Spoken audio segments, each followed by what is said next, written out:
Hvaljen Jezus, danes je svečnica in v evangeliju beremo takole.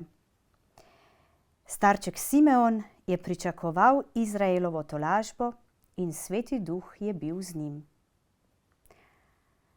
In če beremo naprej, vidimo, da je prerokinja Ana govorila o Bogu vsem, ki so pričakovali odrešenika. Kar dvakrat je omenjena beseda pričakovanje. A veste, kaj je to? Gotovo veste, kako je pričakovati svetega Miklavža. Komaj čakamo, da pride. Ali pa, ko čakamo, da gremo končno spet na morje. Počitnice so se začele, dnevi pa še niso prišli. Pa ste že kdaj čakali, da boste končno pojedli tisto rojstnodnevno torto?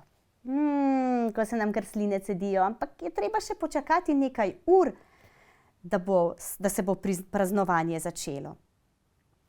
No, tako sta pričakovala tudi Simeon in Ana. Vedela sta, da bo odrešenik prišel. Nista obupovala, verjela sta. Tudi mi vemo, da bo prišel čas za rojstnodnevno torto. In tudi Miklavž vsako leto pride. Drugače pa je, ko čakamo na primer na avtobus in se po nekaj minutah zamude začnemo spraševati, kaj pa, če mu je počila guma in ga morda ne bo? No, Simeon in Ana nista imela teh težav. Vedela sta, da bo odrešenik prišel. In tudi mi lahko pričakujemo izpolnitev Božjih obljub, tako da smo prepričani, da jih bo Bog izpolnil. Obljubil nam je eno veliko stvar in to je, da ima prav za vsakega človeka načrt. Vi, otroci, še čakate, da bo prišel čas, ko ga zares spoznate in veselo krenete k temu, da ga izpolnite. Malce starejši se morda že odločate, katero šolo boste šli.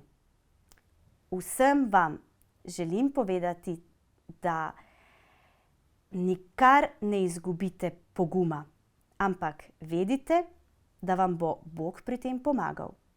Ampak pomembno je tudi to. Simeon in Ana sta pričakovala v molitvi.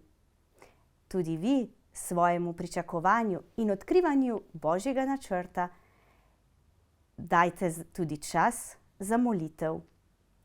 Naj bo z vami Sveti Duh, kot je bil s Simeonom in Ano. Lep praznik želim.